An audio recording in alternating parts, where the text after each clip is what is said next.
Okay. I know Sasha. We met for the first time in '86, and this I'm pretty sure it was in summer of '86 in Ufa. I know Sasha in many capacities, as a friend, first of all, as a great mathematician, even zeros of all, and as a fantastic collaborator. And I give a very high esteem to our friendship. And what I will tell you today, it will be a kind of view on Sasha through my eyes, as things Sasha did plenty of things, and Anton gave a talk about one aspect of Sasha's work, and what I will be speaking today will not be intersecting at all. And the first part of my talk will be about almost holomorphic functions. I think this is how Sasha got his fame already 35 years ago. But here the story starts with another Sasha, who is unfortunately not here, with Sasha Wolberg. So Sasha Wolberg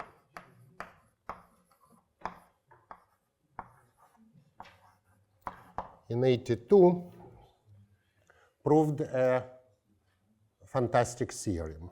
He proved many fantastic theorems, but this was how I heard for the first time about Sasha Wolberg also. So if you have a function f in L2 on the circle, and the negative part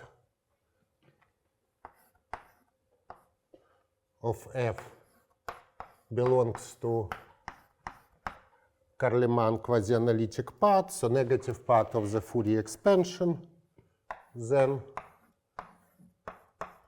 the logarithmic integral of absolute value of f must converge. So what does it mean that negative part of the Fourier expansion belongs to quasi-analytic class? So now set up. This means that we have this bound for negative values of n. P is increasing function. P of n is O small of n. And what is the most important? We have quasi-analyticity condition. The series is divergent. You needed some regularity assumptions, but on P, but they are relevant for this talk.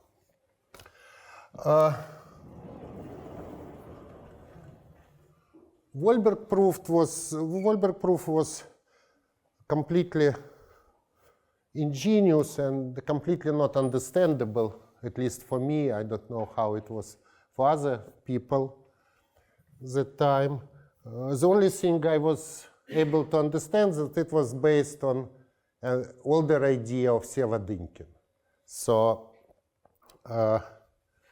Seva suggested, let's see, Dynkin.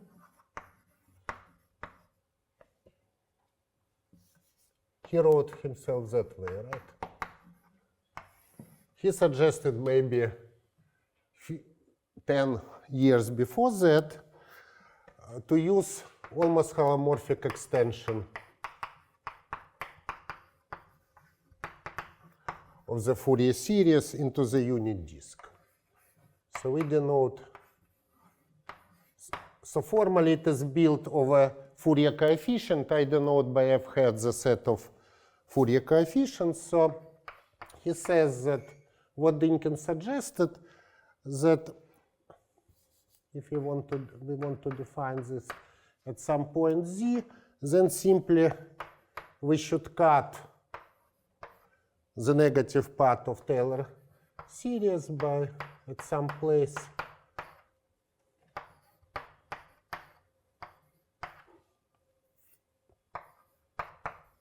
the function will be well defined. The closer and closer z is to the unit circle, bigger and bigger terms you take into account. And if you do, I will not write how the function v looks like. This is not important for this talk. Important thing is that if you will do this in a clever way, then you will get C1 function in the closed unit disk. And its d bar derivative decays very fast near the unit circle.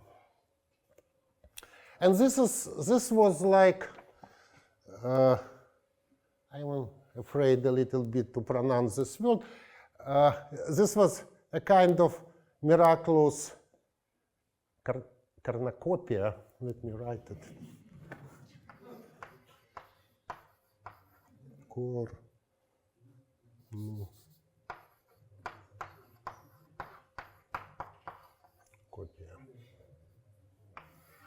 Miraculous cornucopia. Immediately, Sasha started to produce a lot of application to this technique, density of polynomials in some weighted spaces which were unavailable for many years for the special situation, to dynamical system, finiteness of limit cycles, to Leosevich inequality, etc., etc.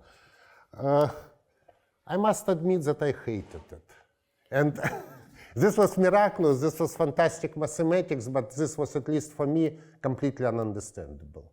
And I'm not sure that many people at that time could digest. Certainly, big experts, Paul Kusis, wrote a long manuscripts with explanation of Sasha's work, and Jim Brennan probably worked on explanation of Sasha's works, but for ordinary people, this was really absolutely undigestible. And maybe before Yoriki wrote their joint paper with details, but even there, though there were details, still one couldn't get an idea how one could come to this. And the situation changed completely when another Sasha, that time Sasha Borichev, entered the picture in 1987, 1988. So all miracles more or less disappear. And let me explain in the first part of my talk, I will try to explain what Sasha, this time Borichev, did. First of all, Sasha said that we don't need to assume that positive part of the Fourier series is in L2. It doesn't matter. It may grow as fast as you wish. So now Borichev enters.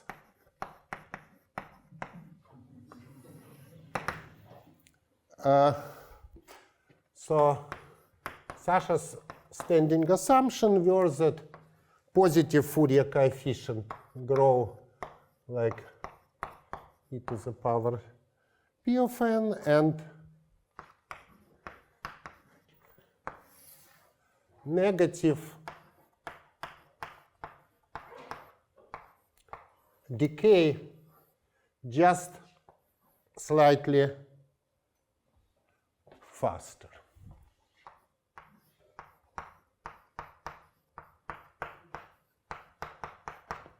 So this should hold for any constancy.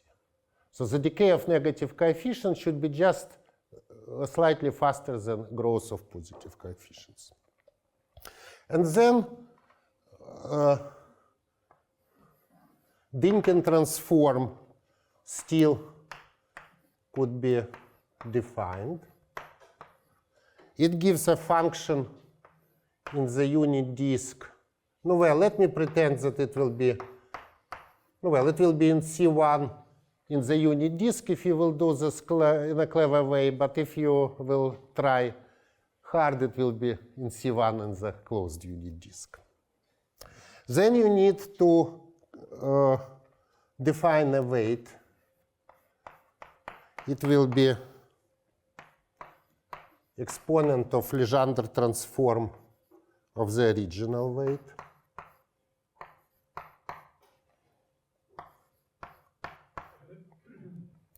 This will be increasing function, and then quasi-analyticity condition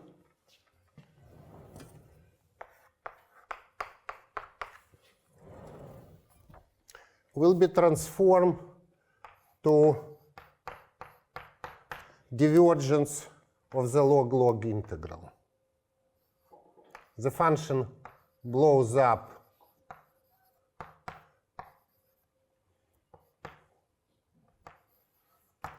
near the origin, and then, like, this condition was known since Karleman at least, and then Borichev defines a class of, maybe given a weight, define a class of almost holomorphic functions. These are functions which are C1 in the unit disk. They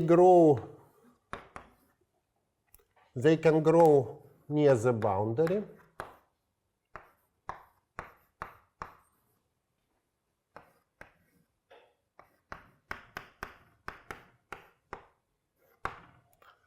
And their d bar derivative decays just a little bit faster.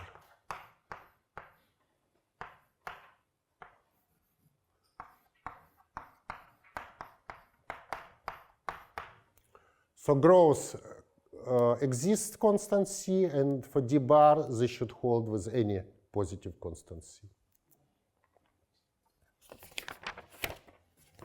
And W, you think? Sorry. Just a second. If I wrote here 1 over W, this should decay. Right. This is 1 over W, this grows, and this decays. You're right. Then, so what Borichev and Sasha develops a very beautiful theory, which starts to be absolutely classical one. And let me just tell what the theory he developed says.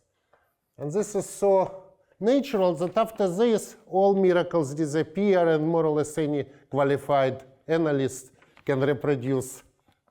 After we know the statements, all qualified, any qualified analyst can reproduce, can recover the proofs. So first of all, Dynkin transform belongs to this class. The second, you can reverse this. So there you can recover, if you have a function g from this class, you can recover Fourier coefficients. You can inverse Dynkin transform, just looking at Fourier coefficients on circles of smaller radius.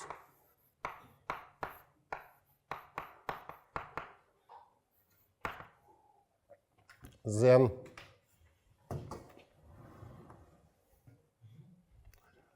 so here G is in Q, and G will be D of bar after we recover. So there exists this limit. Sasha described the kernel of Dynkin map.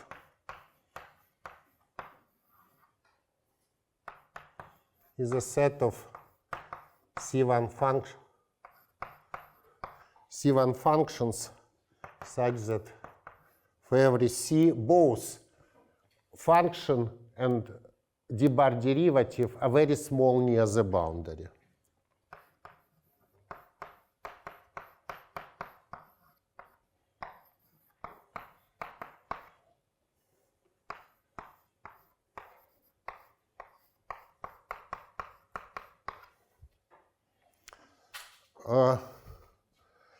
So if G is in our space and continues up to the boundary, if it vanishes on the boundary, then it will be, let me denote this class by J following Sasha, then G will be in J.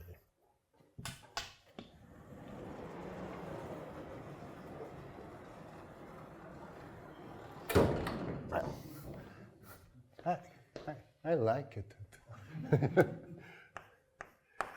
This is indeed an algebra, and J is an ideal. So Sasha's theory was in a kind of algebraic theory. There were some formulas, but the nature was pure algebraic. So Q is an algebra and J is an ideal. There are no non-trivial divisors. So if we have two functions from Q and their product is in J, then at least one of them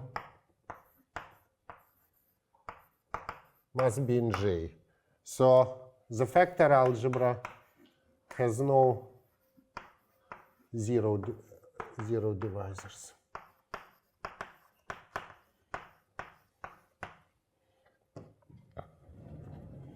Then we have a additive decomposition, which similar to the one Nick mentioned today, to holomorphic and anti-holomorphic path. So if we have G in Q, then you can recover.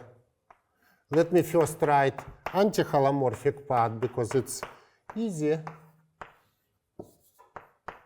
This is just the simplest solution of the bar equation.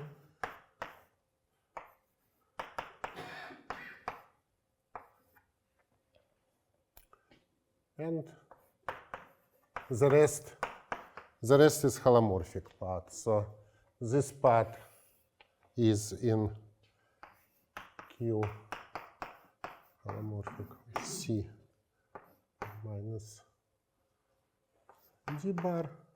And it's vanished at infinity, similarly to Nick talk to have. And the second part has 0 D bar, so this is a holomorphic part.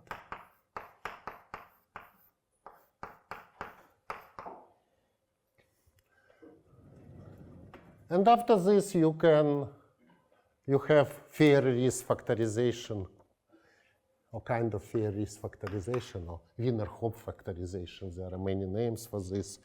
So if you have a function G in Q, then, so let me call this Q minus, let me call Q plus, then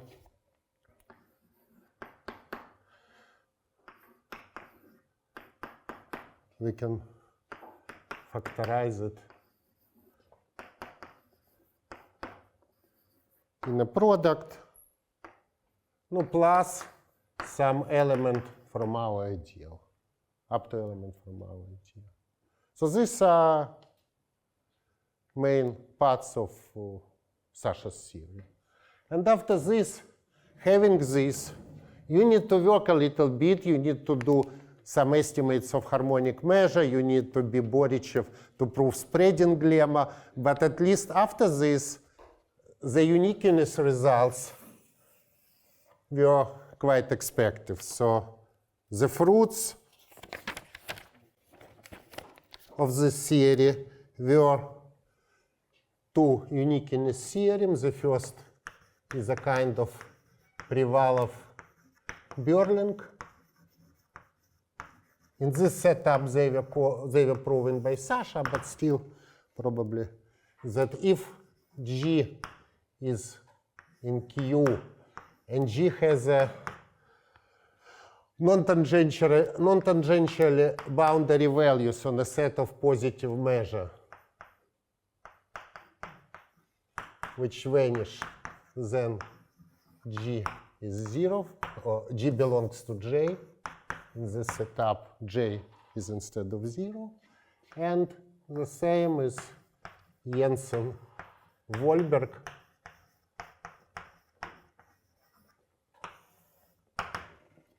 Which says that if G belongs to Q, and you can give a sense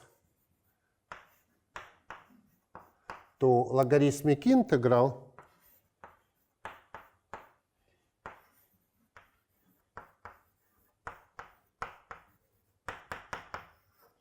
then G belongs to J.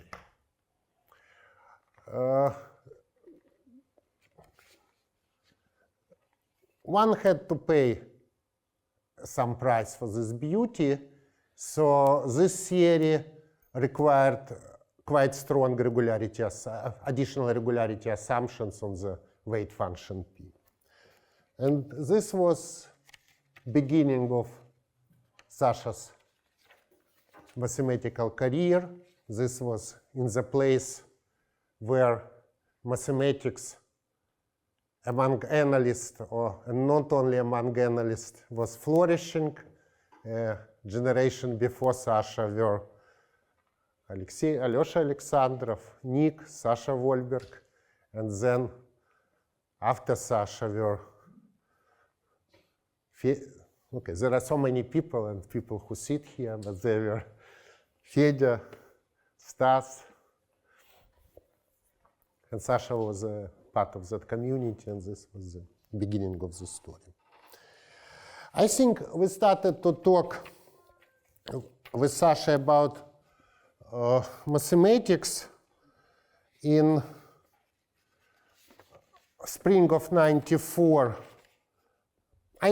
We met several times before, but in spring of '94, Sasha was in Uppsala, and I visited Uppsala for 2 weeks, and we started to talk about mathematics, and next year I spent academic year in Copenhagen, and part of my position was that I could invite guests, and I invited Sasha, and we started to work on weighted polynomial approximation.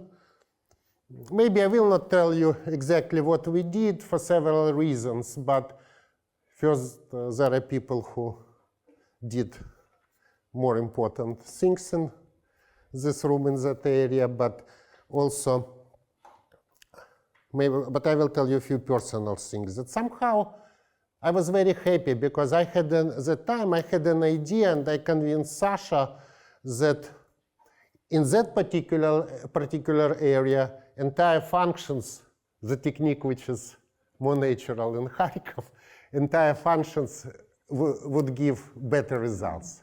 And I think I convinced Sasha. And another thing, let me mention that I think we were the first, for some people in this room, the words theorem 66 from the branch book are not empty. And before our work, before our cycle of papers, people knew about this theorem, but this is a great theorem from the branch book, but Kusis, for instance, in his logarithmic integral, he gives a very nice proof, more or less original proof, and says this is a beautiful theorem, but not clear how to apply it. And today probably this is the main tool in the whole area. All results I know in the last 25 years or 30 years in that area, almost all results were proving using this theorem of the branch. When we started to work with Sasha, this is also something personal. I was in a sense in a depressive mood about the branch theorem. I thought that I'm the last person. This was 94, 95.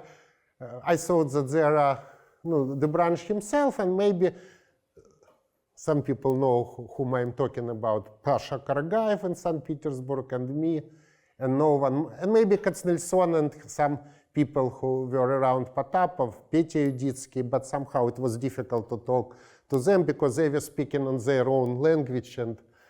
But I think that we are the last person, and maybe the theorem will die. And then I met in 2002 Alexei in Stockholm, and Alexei told me that he and Nick also are very interested to this. And then I met Nick in 2004, I think again in Stockholm in 2003. And somehow, and these days certainly there is no danger that it will be forgotten. Now today, not only analysts, as we saw in today talks and previous talk by Harold, but also people in representation theory like Alan Cohen and people in number theory. People use the branch theory quite often, and it brings the fruits. And this the only thing I wanted to tell about our work on weighted polynomial and exponential approximation, though I'm quite proud. But there was some personal. So that time we continued to work we started to work in Copenhagen, and then more or less simultaneously in '96 I moved to Tel Aviv and Sasha moved to Bordeaux, and we started to visit each other quite often, almost every year, and work more intensively. And there was a very nice story. Once I came home already in Tel Aviv, Sasha still didn't have French citizenship, so he had to get visa. I came home, and my daughter, Nina, she was 10 probably at that time, she told me, Misha, you know, this is very strange. There was a call from Israeli embassy from Paris. They asked you, I said that you are in university. Then they asked me who I am. I said that I am your daughter.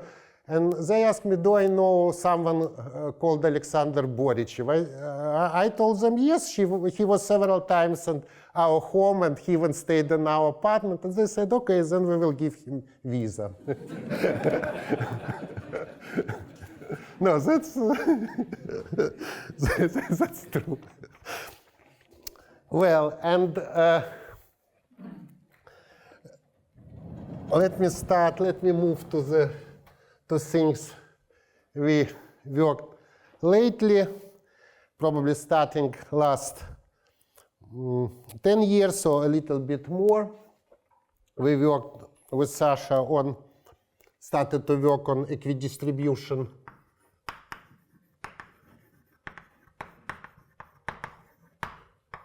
of zeros of entire functions. On this we worked first with Alon, and then with Jacques Benatar.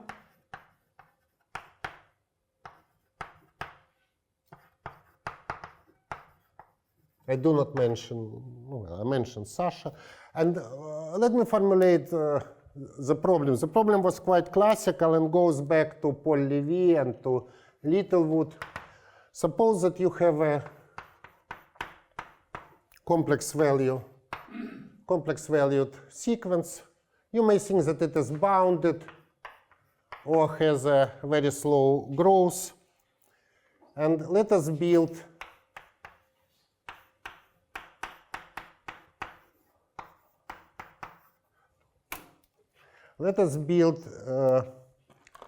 the Taylor series using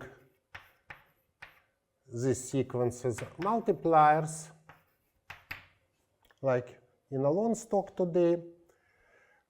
This will be entire function of exponential type, and the question is,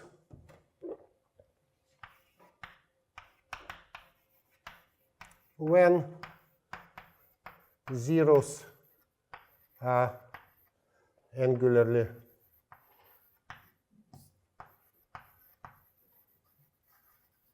equidistributed.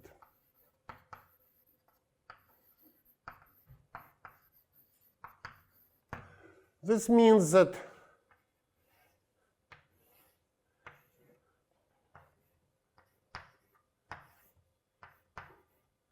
if you look at angle central angle, that the number of zeros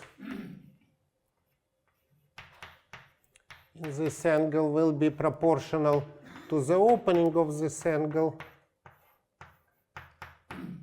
grows linearly with coefficient proportional to opening of this angle when r goes to infinity.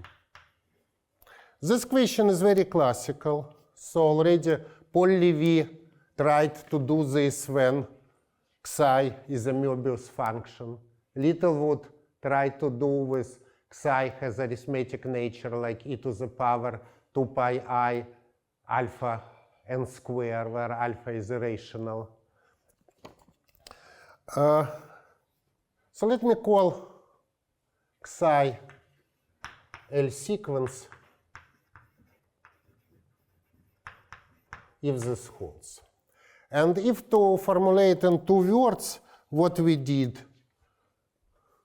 I would say that binary correlations matter. It was very strange, but it appears that if we have control over binary correlations of the sequence, then we can control, then we will get equidistribution of zeros. So to be more precise, let me give another definition. Let me say that psi is a Wiener sequence. This is really definition due to Wiener. If for every k bigger or equal than 0, there exists a finite limit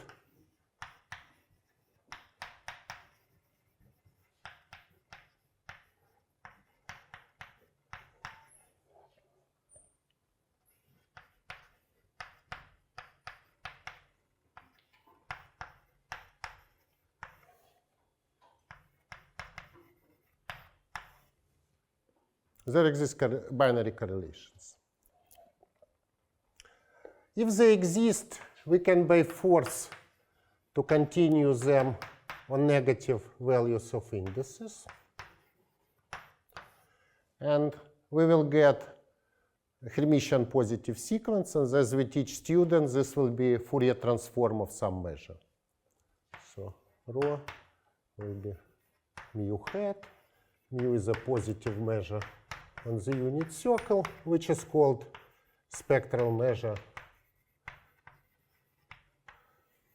of the sequence psi.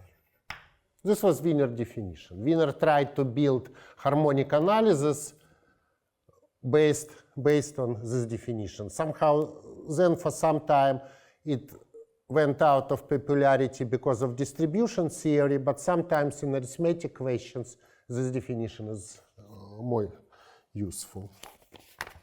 So the theorem which we proved is very simple to state. So suppose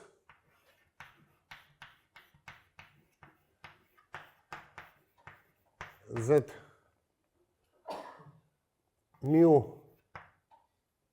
that binary correlation exists, or that psi is a Wiener sequence.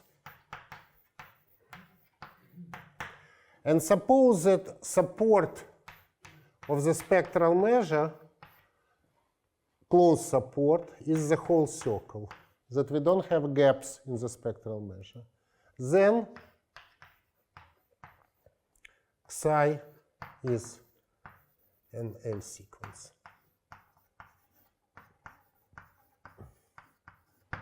This theorem immediately allowed us to consider cases which were absolutely unavailable by previous techniques.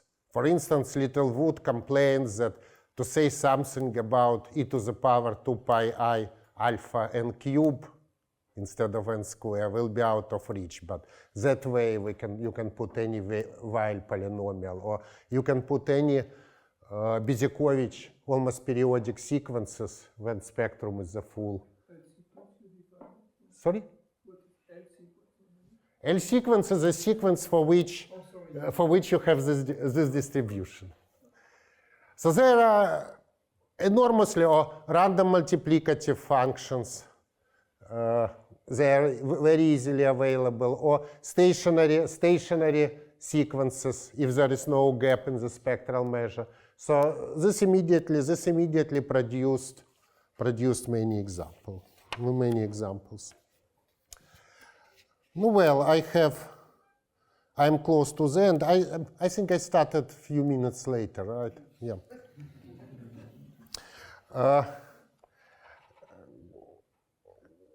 So let me tell you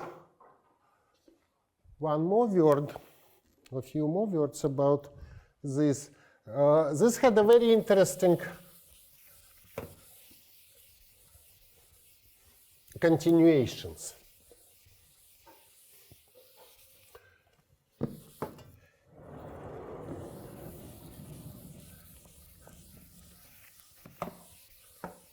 This work. First, already from the first paper which we wrote with Sasha and alone, also the case when there are gaps in the support is very interesting, and many things could be said about this. But we concluded such a corollary which looks like this, that suppose you have a finite set of complex numbers, and you have a stationary random sequence which takes finitely many points. You have its spectral measure.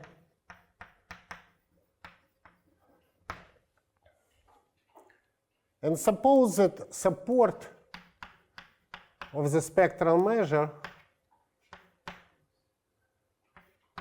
has gaps. Then the sequence Xi is periodic, which means that there exists deterministic number n such that this sequence must be periodic. This is very strange. I was sure that this is well known, and our proof was not simple. We used some entire functions. Then I turned to many people whom I was sure would tell me in which paper of Kolmogorov or Wiener this should be written, because I still do not believe that completely that this is new. Then Benji Weiss, when I talked to him, he found another argument which was based on Sergio ideas, but he says that he never saw this theorem. He found another proof. And then we produced yet another proof which was based on orthogonal polynomials on the unit circle and on another idea of Sergio. And this was let me tell you, this is like 1,000 nights. So when the previous story is close to end, then the next story starts to develop. So this was the second story, and our last proof, which actually Fedya Nazarov suggested to use Sergio theorem, or Sergio minimum problem. So, but because this was mentioned in several talks here, we have a spectral measure, or we have a non-negative measure. Let's consider solutions. So let's take minimum of L2 norms of polynomials, where P is a polynomial of degree n. Doesn't matter to say that it is monic or to say that its values 1 at the origin. And what Zeger taught us, that this sequence goes to 0 if and only if logarithmic integral of Radon-Nikodym derivative is divergent.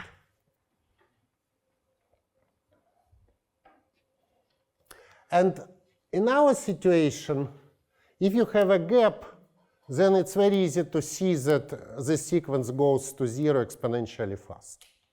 It's really easy exercise. But what was important for us, we could prove our theorem under stronger assumptions, that this is L2 small sequence. And then, so it should go just, you don't need to require that it goes to 0 exponentially fast. And then I was sure that there are thousands of people in the world who study orthogonal polynomials on the unit circle. There is a great book of Ziguo, and there are 2 volumes of Barry Simon, and I knew more or less nothing about this theory. And this was a great disappointment that when we started to look at these books, we couldn't find anything, really anything at all. So with Sasha, this is a beginning of the third story, but I don't have time, I will not speak. But with Sasha and with Anya Kononova, we stopped to do other mathematics. We decided that how it could be, and we proved several theorems. So first, if you have only one singularity, that it's kind of deepness of 0, and that singularity. But then, when we discussed recently with Fedya Nazarov what we did, he suggested some idea how one could discretize Seguin integral and to get quantitative version of his theorem. So there are many continuations, but the reasons why I decided to mention this, one of the reasons is Sasha, of course, and the other reason is that there are a lot of very interesting questions beyond the Ziguo assumption, beyond convergence of logarithmic integral. In Roma's talk and in Alexei's talk, logarithmic integral was convergent, but what I want to say is that it is divergent. And in the end of my talk, what I want to do, I want to show you few slides, few photos. I got permission from Abakumov to take extra 5 minutes. I don't have it written, but Zhenya really permitted me. So here you see, this was done much later, not in '88. Here Sasha explains, this was probably 15 years ago, his theory of almost holomorphic function, and in the lower photo, I got it from YouTube. Sasha explains relevance of Gadi, of a theorem of Gadi-Kozma and Sasha Alevsky, to how they are related to his theorem. You see it's written, Kozma and all. And you see that formulas he wrote coincides with the formulas I wrote. Well, this is, with Petya Yuditsky, we are at Sasha's and Dina's home in St. Petersburg in '93 with a beautiful watermelon. And you see how, you can guess looking at this photo how mathematicians in Soviet Union lived, in which conditions. And